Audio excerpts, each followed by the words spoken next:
Video of a First Nations man being evicted from hospital in Prince Albert, Saskatchewan, and dumped in the snow has created a lot of outrage. The Prince Albert Grand Council is now looking for answers and accountability from the hospital, the Saskatchewan Health Authority, and the security company involved. For more on this, we're joined by our weekly Truth and Politics panel. Jennifer Laewetz is the CEO of Paskwâw Strategies, and Niigaan Sinclair is a columnist with the Winnipeg Free Press. Niigaan, Jennifer, great to see you. Jennifer, we'll start with you as you live in Prince Albert. We have two videos that were shared online. What's your understanding of what happened here? Well, there's been a lot of people kind of floating around different opinions on what took place. You know, as many people know, an Indigenous man was essentially drugged out of the hospital by the looks of the video, and then security had intervened, and that he was left in the freezing cold temperatures and was lying on the ground. And obviously, everybody's kind of going back and forth on what took place. Some people are saying, well, this is, you know, the state that this man was in, so somehow that makes it acceptable. Having lived in Prince Albert for the majority of my life, I can say that there are, you know, places around Prince Albert that are still, you know, rooted in systemic racism. It's just the way that it's been. And I know that our hospital does deal with a lot because our hospital is the last hospital before the entire north of the province. But that doesn't mean that it shouldn't be a safe and accessible place, especially for Indigenous people. I delivered both my babies in that hospital, and interestingly enough, both times had a negative experience. That's just the reality. I do want to say, you know, thank you to all the people in the front lines, paramedics, nurses, doctors. You know, I know and understand that they deal with a great amount of things on a daily basis. But at the end of the day, when we're seeing people tossed into hospitals and left in the snow, that is completely unacceptable. And not just that, I know that our hospital has changed security companies in the last few years. My grandpa used to do security at that hospital. What has changed and why? And are the people that are doing security trauma informed? What relationship do they have with Indigenous people? Because if it is not safe or feels safe for our people to be accessing services in hospitals like that, then we have more than a conversation on our hands. We have a lot of change that needs to come. Right. Niigaan, it was minus 25 out that night. The police say they're investigating. The Saskatchewan Health Authority says it's investigating. It's been more than a week now and not a lot of info coming out. What are your thoughts? Well, of course not, because this is absolute disaster. But this is the only one that was recorded. Imagine all the ones that have never been recorded. That is the real question at hand here. The fact that this was done with such callousness, with such overt racism, and then on top of that, really tells you a lot about the ways in which people are struggling in some of the most dire circumstances. And when they turn to institutions that are supposed to be there to assist, are supposed to be the friendliest ear of all, but in many ways are, yes, I agree with Jen, the last step in a long process of systemic racism that doesn't begin in a hospital. It actually begins throughout education, through justice, through child welfare, through you know, the closing of places and facilities for people who are experiencing poverty, mental illness, addictions. Like this was really the end of a story that is a brutal one, and this is just one story that we get to see. Imagine all the other ones that we didn't get to see, and of course all the different stories that I frequently get emailed about people who experience racism in hospitals and with police services, with paramedics, and while I do have a sympathetic ear for people who are in difficult circumstances, I just want this to be seen as this was a litmus test or a small little vision of what's happening across the country in cities everywhere. And I hope that people take a deep interest and that this isn't a story that goes away, because what ends up happening is people don't say anything from those institutions and then just hope this problem goes away and never deal with it. Yeah, Jen, lots of people here potentially need to be held accountable. The security company, the hospital, the health authority. Do you think we're going to get some answers here, or will this just go away? I think when it comes to how organizations or even bodies that are provincially are arms of our provincial health services, anything like that, it's normally the infamous an investigation will occur and we never actually hear the full outcome of what that is. What steps are actually going to be communicated and changed so this never happens again? In My opinion, I'm sorry, but a lot of eyes are on that security company right now as well. Saskatchewan Health Authority does contract that service out so that's, it's kind of a branch. Saskatchewan Health Authority, that's not their own security company. Well, right there. How was that security company chosen? Like I've said previously, I know Indigenous security companies in Prince Albert that, they're trauma informed. They do a lot of the different events and stuff like that in the city. And I had asked the gentleman that owns that security company whether or not he even had an opportunity to bid on a contract for this hospital, and it doesn't seem like that was the case. So Saskatchewan Health Authority needs to answer as to how companies like this are hired, how they are brought in, and whether or not they understand the demographics in which they are serving. Because yes, I understand that people are going to say, well, addictions, all these things are at play. Exactly. We are in a crisis right now. And the more that we have wraparound services and the more that we have municipal, provincial, and federal governments all coming together to actually fund these things properly and to bring those wraparound services, the less that these things are likely to happen. And when they do happen, what type of training and outcomes do we have because of it? Niigaan, we kind of see videos like this almost every day on social media, unfortunately. As shocking as this incident seems, is it all that surprising? No, it's not surprising at all. In fact, it's very much the normal situation. If you go to any hospital, any ER, particularly in areas that are high proportion Indigenous populations, we happen to see that in downtown in the Health Science Center, but it's also in downtown Vancouver, Edmonton, Calgary, Saskatoon, Regina, Thunder Bay. In any of those cities, you can see this scene. And while, yes, we're talking about Prince Albert today, you could talk about it in any of those cities. An egregious problem needs an egregious solution. And it means that governments really have to be aggressive on the issue of poverty, homelessness, addictions, but also systemic racism that it takes place that end up in situations like this.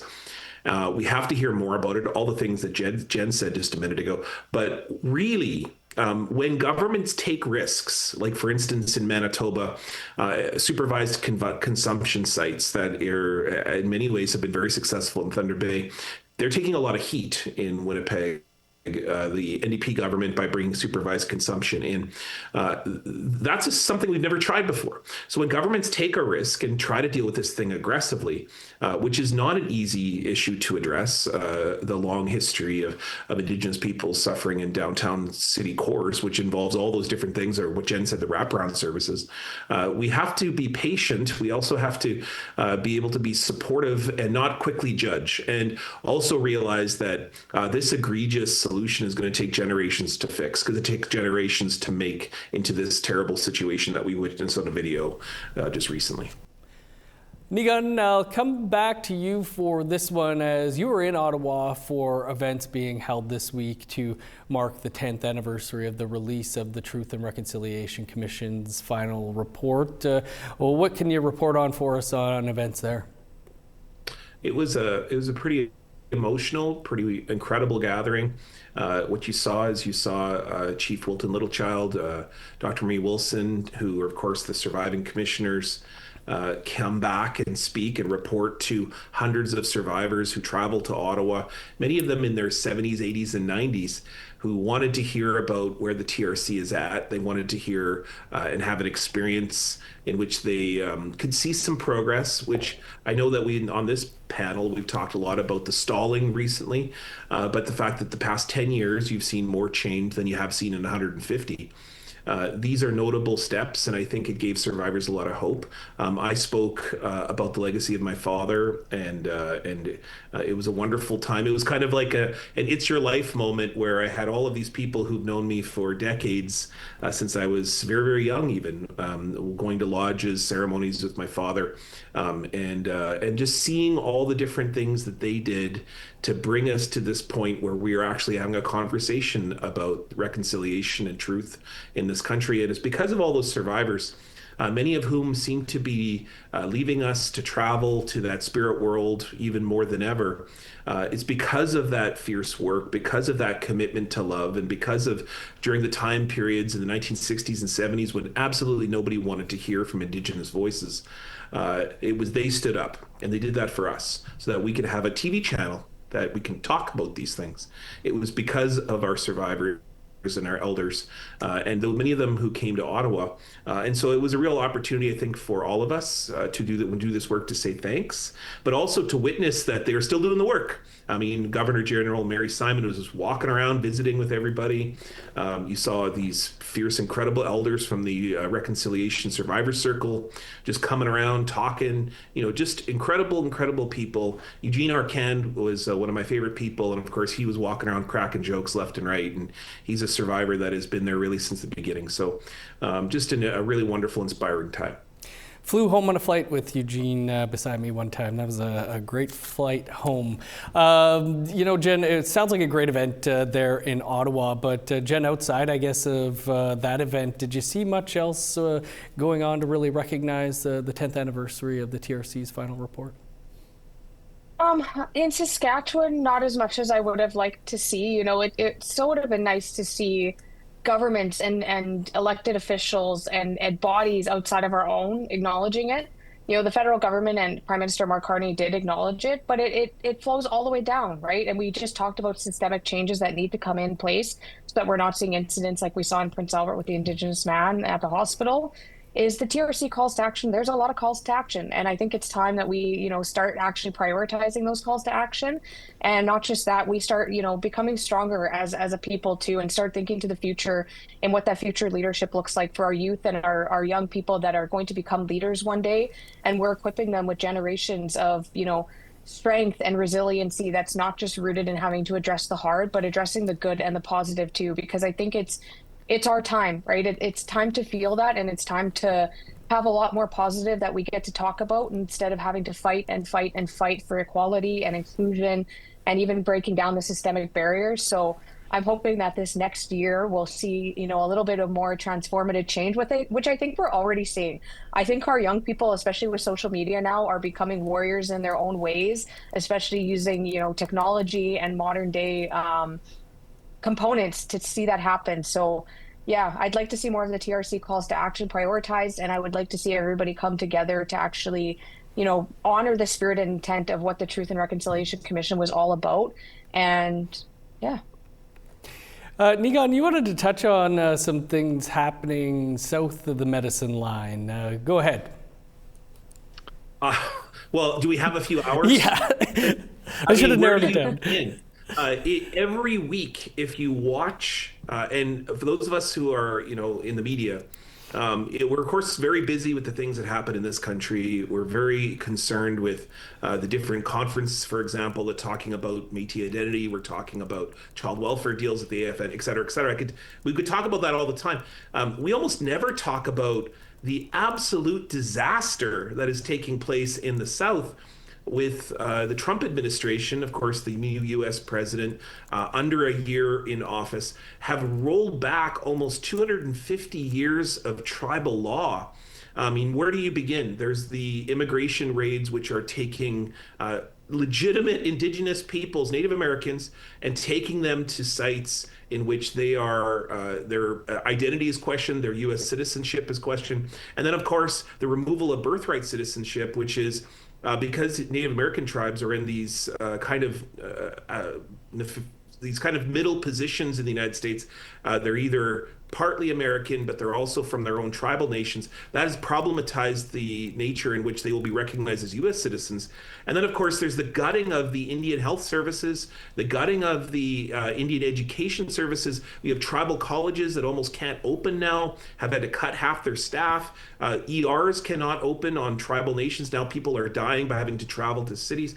I mean, I could just keep going. And then, of course, this week, the Prairie Band of Potawatomi Nation in Kansas agreed to a $30 million deal to build an immigration detention facility on their tribal nation, and which resulted in the community completely rejecting the leadership that chose to do that deal with the Trump administration, and they fired all of the tribal leaders.